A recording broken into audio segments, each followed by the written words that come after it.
It is iPhone time. iPhone 12, iPhone 12 Pro in the house. So let's start with iPhone 12. iPhone unboxings have always been brief, but welcome to the next level. The phone's on top, there's a USB-C to Lightning cable, and this little insert which has some leaflets and a single Apple sticker.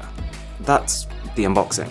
No charger, no earphones this time. But for the phone itself, there is so much to talk about. So, this is the blue. It's kind of dark, it's like a cobalt blue, which sits about halfway between something that looks professional and something that's kind of fun looking. And it's got the same glossy back and matte camera module as the last phone, but the big change is the form factor. It is so flat. I remember watching the launch event and part of me was really excited because I love minimalist design like this. I've caught myself a few times in the last couple of days just beaming at it like a proud dad. But at the same time, I was also a little apprehensive because, well, chances are the hand you're going to be holding it with is curved, not angular.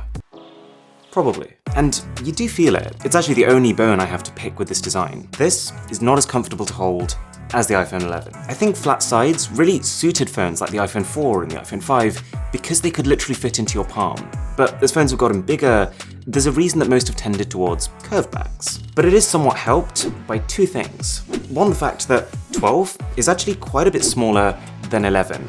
Like literally, apart from the fact that these two phones have the same 6.1-inch display size, the 12 is smaller in every dimension. It's shorter, it's narrower, it's thinner, it is 30 grams lighter. It's kind of like they took an iPhone 11 and just shaved off the entire protruding perimeter. And so for context, in the realm of iPhone sizing, it ends up just a tiny bit bigger than the iPhone 11 Pro, iPhone XS, and 10, but quite a bit smaller than the 10R and 11. If this was an Android flagship, it would be classed as compact. So I'm very curious to see how small the iPhone 12 mini is going to be. And the second thing, which somewhat helps with the feel, are cases. So I've got two here, the silicon and the clear.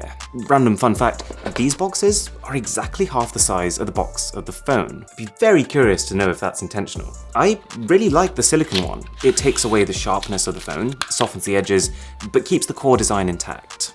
The clear case, I'm not much of a fan of. I mean, I've never really liked them, but it's just that this year especially, because of the magnetic accessories that Apple's designing, they can't get around the fact that they've got to install magnets into the cases as well, and those aren't clear. Oh yeah, and the display on the iPhone 12 is a mile better. I mean, don't get me wrong, the iPhone 11, it kind of needed a screen upgrade, but it's just good to know that now that they've done it, it's a big one. It is still a notched phone, but they've moved from LCD to OLED, which amps up the contrast quite dramatically. It's got thinner borders and 2 times the resolution. So you can actually now finally watch 1080p video without needing to get the Pro model. Mind you, it does cost $200 or £200 more than the 11 does right now. And it does still come with a fairly limited 64 gigs of internal storage. But I would say that if you are choosing between the two, and you're going to use your phone for like 3 years or so, there is enough of a gap to justify that price difference. The 12 is also water resistant at 3 times the depth, coffee resistant too apparently, although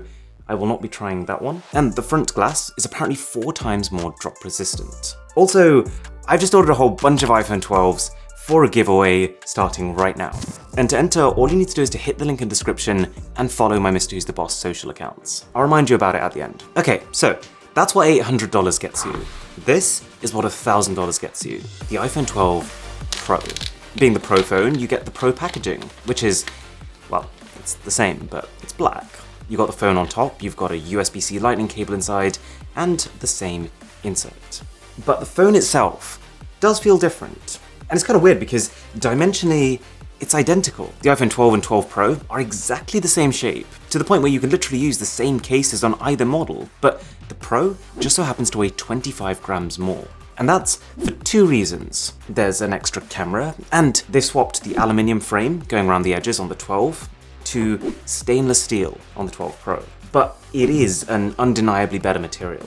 Like, steel is way more resistant to bending, to cracking, even actually to corrosion. Oh yeah, and they've polished it like crazy. Like if you go into work one day and someone tells you have something stuck between your teeth, now you've got your mirror to check. But to be honest, for me, I'm not actually that bothered about the rims. I think the more important change with the Pro's body is the fact that the back has a matte finish. For me, it's such a peace of mind thing. I'm someone who likes to keep my phone clean, and so the fact that I can still use this phone without feeling like I'm covering the back in fingerprints, it keeps me sane. I say that, but at the same time, because the sides are now so glossy, you probably will end up fingerprinting them, which is minor, but if you're anything like me, you might find it a little annoying.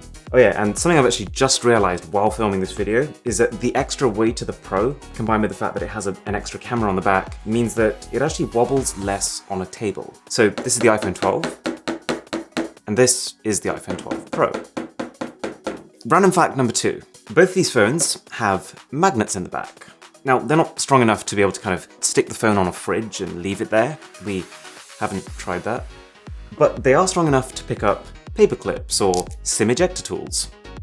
Not that I would recommend this, but just a fun fact. Anyways, I think it's fair to say that this year, the Pro isn't as much of a jump over the normal iPhone as it was last year. I mean, literally today I've had probably 5 occasions where I've picked up one of these devices, I've used it for a full 2 minutes, only then to realize, oh yeah, it's not the right one. Which is, I guess, why they've priced them closer to each other than they normally are. But the Pro does have a few things that you might not have realized. Obviously it has that one extra camera, a 2x zoom, but it's also got a LiDAR depth sensor on the back. It's got twice the storage at 128 gigs, and while the display technology is the same, the Pro can get brighter, about 800 nits versus 625. Now, for me, this LiDAR sensor has been a bit of a surprise hit.